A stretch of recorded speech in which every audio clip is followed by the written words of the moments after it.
બસ થોડી જ ક્ષણોની વાર છે અને ત્યારબાદ પહિંદ વિધિનો આરંભ થશે અને રથોનું પ્રસ્થાન કરાવવામાં આવશે।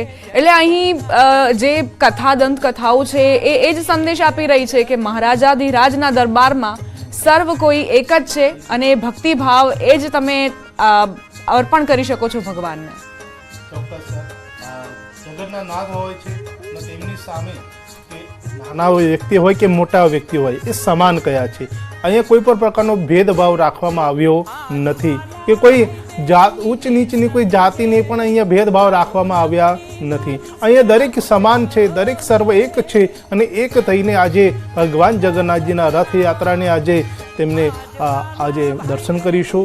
આજે એવો મનમાં ભાવ રાખીશું, મનમાં એવો ભાવ રહેશે કે આજે ભગવાનની જેટલી પણ સેવા કરવાનો લાવો મળે તેટલી આજે આપણે સેવા કરીશું। કારણ કે આ સેવા જે છે જેના ભાગ્યમાં હોય છે કે જેના જે વિધાતાએ લખેલા હોય છે કે જેના કર્મમાં કે આજની ઘડી આજનો દિવસ કે જે વિક્રમ સંવત 2080 આ સમયની અંદર અને એમાં પણ એમ કહેવાય છે કે ભાઈ અષાઢ માસની અંદર શુક્લ પક્ષની દ્વિતીય તિથિની અંદર બીજ તિથિમાં જ્યારે ભગવાન જગન્નાથજીની જે સેવા મળે તો આનાથી ઉત્તમ દિવસ એક પણ શ્રેષ્ઠ નથી।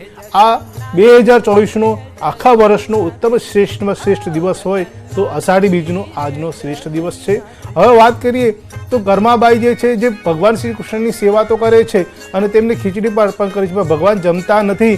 પરંતુ રાત થયા બાદ ભગવાન શ્રી કૃષ્ણ જે છે સ્વયં એમને કહે છે કે મારી આગળ જો પડદો હશે તો હું જમી શકીશ। અને ત્યારે જ કર્માબાઈ કહે છે કે જો આટલી નાનકડી વાત હોય એમાં તમે પણ ભૂખ્યા રહ્યા અને હું પણ ભૂખી રહી, હે પ્રભુ તમે પ્રેમથી આરોગો અને કાલથી સવારથી આવી ભૂલ ક્યારે પણ થશે નહીં। અને બીજા દિવસે પણ ભગવાન શ્રી કૃષ્ણની સામે જે પડદો રાખવામાં આવે છે અને બાજરીની ખીચડી ને ઘી અને ગોળ જે છે તે ભગવાને અર્પણ કરે છે અને સ્વયં ભગવાન જે છે તે ભોગ જે છે તે જમે છે અને આ રીતે તે ભગવાન શ્રી કૃષ્ણની સેવા કરે છે। સમય જતાં તેમના માતા પિતા દેવલોકને પામે છે અને તે જ કર્માબાઈ જે છે તે ભગવાન શ્રી કૃષ્ણની મૂર્તિને લઈને ચારે ધામની યાત્રાઓ કર્યા બાદ ભગવાન જગન્નાથજી જગન્નાથપુરીમાં આવે છે અને ત્યાં રહેવાનો નિશ્ચય કરે છે। એક રૂમ ઓરડી બનાવે છે અને ઓરડીમાં તે મૂર્તિની સ્થાપના કરે છે અને રોજ સેવા કરે છે।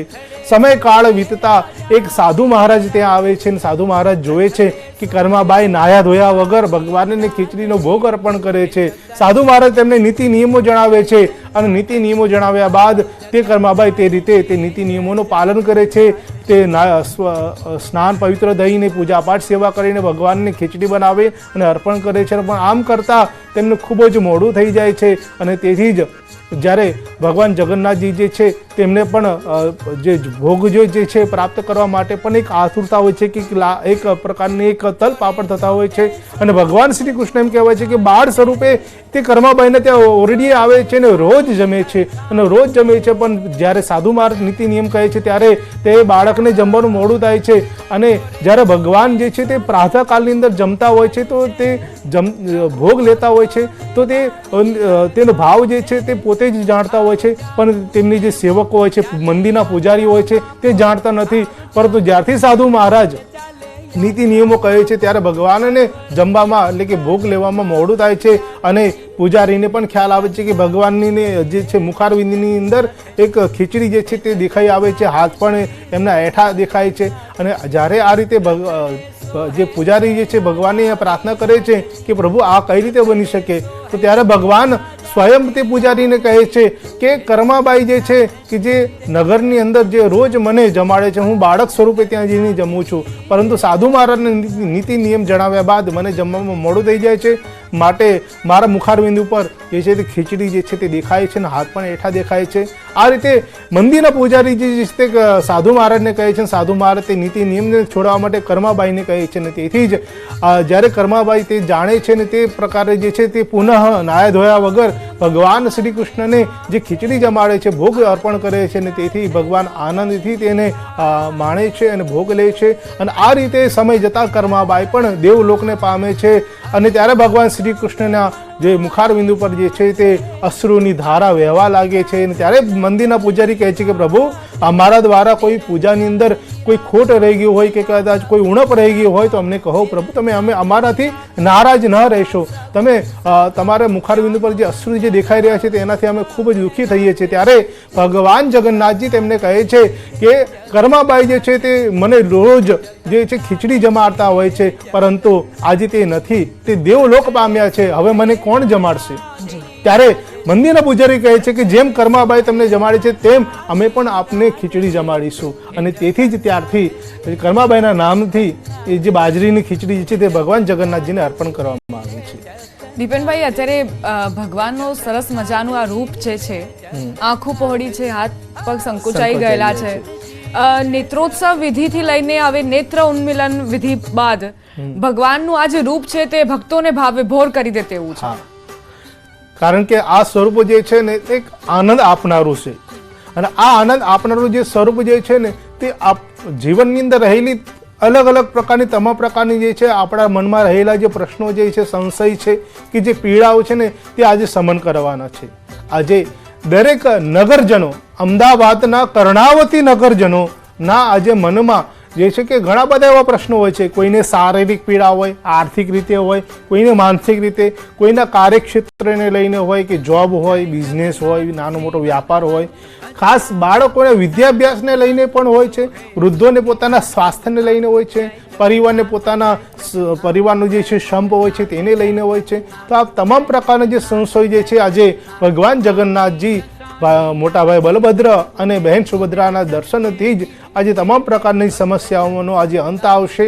આજે મન જે છે પ્રસન્નચિત રહેશે, કારણ કે ભગવાનનું જે સ્વરૂપ જે છે જે દેખાઈ રહ્યું છે તે એક પ્રકારે જોવા જઈએ તો બાળ સ્વરૂપ પણ દેખાય છે અને અહીંયા પૂર્ણ સ્વરૂપ પણ થાય છે, અને એક રીતે જો જોઈએ તો તેમનું જે અર્ધ સ્વરૂપ પણ છે.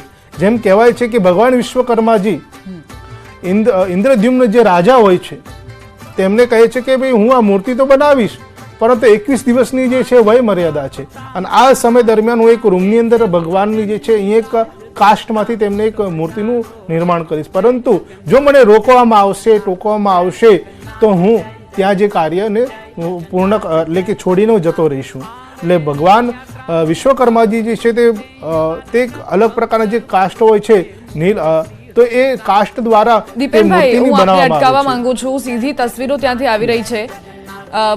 ગૃહ રાજ્યમંત્રી હર્ષ સંઘવીને આપ જોઈ શકો છો, જેઓ પ્રવેશ કરી ચૂક્યા છે, અને હવે મુખ્યમંત્રીનો જે કાફલો છે તે પણ પહોંચી ગયો હોવાની જાણકારી અમને પ્રાપ્ત થઈ છે. બસ હવે ટૂંક જ ક્ષણો અને ત્યારબાદ પહિંદ વિધિનો પ્રારંભ. સોનાની સાવરણી વડે રથની આસપાસ શુદ્ધિકરણ કરશે મુખ્યમંત્રી ભૂપેન્દ્ર પટેલ, અને ત્યારબાદ આ ત્રણેય રથ જેમનું પ્રસ્થાન થશે, 14 કિલોમીટરની આ યાત્રાનો પ્રારંભ થશે, અને ભગવાન સ્વયં તમારા આંગણે આવશે, તમને દર્શન આપશે. ન્યૂઝ 18 ગુજરાતી પર સતત તમને એ તમામ જાણકારીઓ અમે પહોંચાડી રહ્યા છીએ. ત્રણેય રથ આપ જોઈ શકો છો, અને ભગવાનની સાથે સાથે ભાઈ બલભદ્ર અને સુભદ્રા, બહેન સુભદ્રા પણ આપ જોઈ શકો છો. આ જે રૂપ છે તે ખરેખર આંખોને સુખ પહોંચાડે, ઠંડક પહોંચાડે તેવું છે. આ જે ઉર્જા છે તે તમને નકારાત્મકતાથી દૂર અને સકારાત્મકતા તરફ આગળ લઈ જશે. મુખ્યમંત્રી હવે ટૂંક જ ક્ષણો બાદ પહિંદ વિધિ કરશે. સંવાદદાતા ગીતા જોડાઈ ગયા છે અમારી સાથે. ગીતા, અત્યારે કોણ કોણ ઉપસ્થિત જોવા મળી રહ્યા છે? જે સીએમ ભૂપેન્દ્રભાઈ પટેલનો કોન્વો આવવાની તૈયારી છે ને તે પહેલા જ રાજ્યગૃહ પ્રધાન હર્ષ સંઘવી અહીંયા પહોંચી ચુક્યા છે. ઓલરેડી સવારે પણ હર્ષ સંઘવી અહીંયા આવ્યા હતા. તો ભગવાનની મંગળા આરતીમાં પણ કેન્દ્રીય ગૃહપ્રધાન અમિત શાહ સાથે ભાગ લીધો હતો, અને ત્યારબાદ તેઓ અમિત શાહ સાથે રવાના થયા હતા, અને ફરી એક વખત તેઓ અહીંયા મંદિર આવી પહોંચ્યા છે. સીએમ આવવાની તૈયારી લઈને તેઓ અહીંયા તે સમય દરમિયાન હાજર રહેવા માંગે છે. સીએમનો કોન્વો આવવાની તૈયારી છે ને પહિંદ વિધિ સીએમના હસ્તે થશે, અને ત્યારબાદ 7 કલાકે તમામ જે રથો છે તેને મંદિરમાંથી પ્રસ્થાન કરવામાં આવશે અને પ્રભુ નગરચર્યા નીકળશે. જી, આભાર ગીતા જાણકારી આપવા માટે. તો ગૃહ રાજ્યમંત્રી જેઓ મંગળા આરતીમાં પણ ઉપસ્થિત રહ્યા હતા, તેમની સાથે મંત્રી જગદીશ વિશ્વકર્મા પણ હાજર છે, અને હવે ટૂંક જ સમયમાં મુખ્યમંત્રી પણ આવશે, અને ત્યારબાદ પહિંદ વિધિ કરશે. મંગળા આરતીમાં ગૃહમંત્રી અમિત શાહે ભાગ લીધો હતો, જેમની સાથે ગૃહ રાજ્યમંત્રી હર્ષ સંઘવી પણ ઉપસ્થિત રહ્યા હતા. પરિવાર સાથે અમિત શાહે ઉપસ્થિતિ નોંધાવી હતી અને મંગળા આરતીનો લાભ લીધો હતો. વર્ષોથી અમિત શાહ જ્યારે ગુજરાતના ગૃહમંત્રી હતા ત્યારે પણ આ રીતે મંગળા આરતીમાં ભાગ લેતા આવ્યા છે અને આજે પણ એ જ પરંપરાને તેમણે અનુસરી. ટૂંક જ ક્ષણો બાદ મુખ્યમંત્રીના હસ્તે પહિંદ વિધિ થશે. ભક્તો આતુરતાપૂર્વક રાહ જોઈ રહ્યા છે. પહેલા એવું બનતું હતું જ્યારે સવારના સમય પણ ભક્તો આવે તો ભગવાનના દર્શન થઈ જતા હતા, પરંતુ અત્યારે ભક્તિ રસમાં ભક્તોનો એટલો વધારો જોવા મળ્યો છે. ભક્તિ રસમાં તરબોળ ભક્તો રાત્રિથી જ ભગવાનના દર્શન કરવા માટે પહોંચી જતા હોય છે અને સવારનો હવે સમય થયો છે ત્યારે ભગવાન ક્યારે હવે બહાર નીકળે, પ્રસ્થાન કરે મંદિર પરિસરથી અને નગરચર્યાએ તેમનું જે રૂપ છે તેને જોવા માટે લોકો થનગની રહ્યા છે, તલપાપડ થઈ રહ્યા છે. ભગવાન જગન્નાથ, ભાઈ બલભદ્રા અને બહેન સુભદ્રા ત્રણેયને નિહાળવા માટે લોકો રાહ જોઈ રહ્યા છે. અને આજનો આ દિવસ એટલા માટે પણ મહત્વનો કારણ કે ભગવાનની જે બાળ લીલાઓ હતી તેનાથી પણ લોકો વાકેફ થશે. ફરી એક વખત એ જ ભક્તિ રસ હૃદયની અંદર ઝૂમી ઉઠશે. દીપેનભાઈ, આપની પાસે આવીશ. આ ત્રણ જે સ્વરૂપ, ત્રણેય ભાઈ બહેનના સ્વરૂપ, તેને કઈ રીતે આપ પરિભાષિત કરશો, વ્યાખ્યાયિત કરશો ભક્તોની નજરેથી?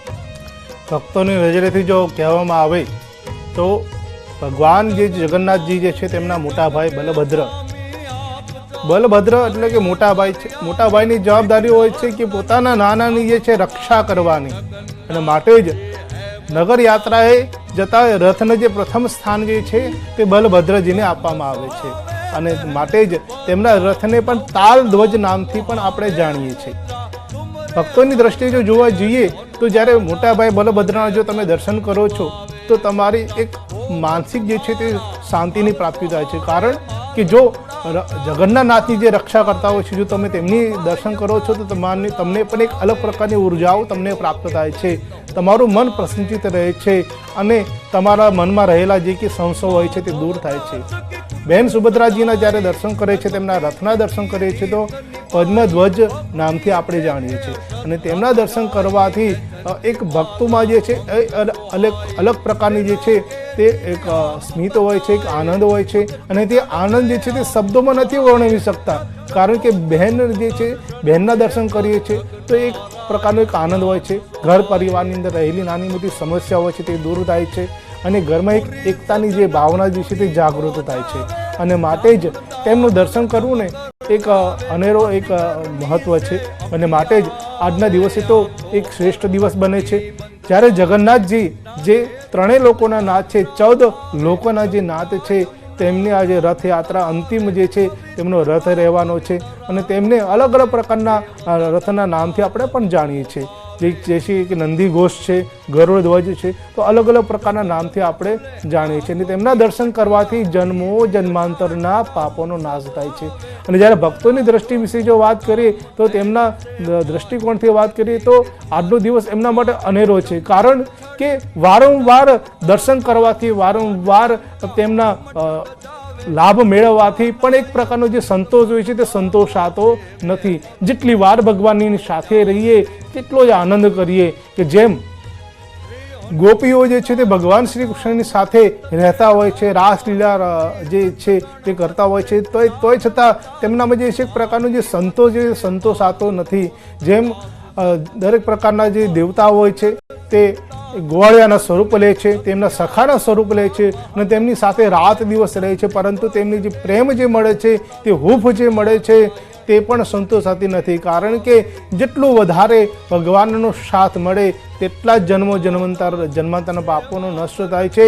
કહેવાય છે કે આ ત્રણેય રથોના જો દર્શન કરો છો અથવા તેમને રથના દર્શન કર્યાની સાથે જો તમે સેવા કરો છો, તેમાં ભાગ લો છો તો તમને પુનઃ જન્મ મળતો નથી. મનુષ્ય જન્મના જે બંધનમાંથી તમને મુક્તિ મળે છે અને કાળમાંથી કે જે સમયકાળ જે છે તેમાંથી તમને મુક્તિ મળે છે. અને ભગવાન જે જગન્નાથ છે તે વૈકુંઠ ધામની પણ તમને પ્રાપ્તિ થાય છે અને પછી ફરીથી તમને પુનઃજન્મની પ્રાપ્તિ થતી નથી. જી દીપેનભાઈ, મંગળા આરતીનો શું મહત્વ છે?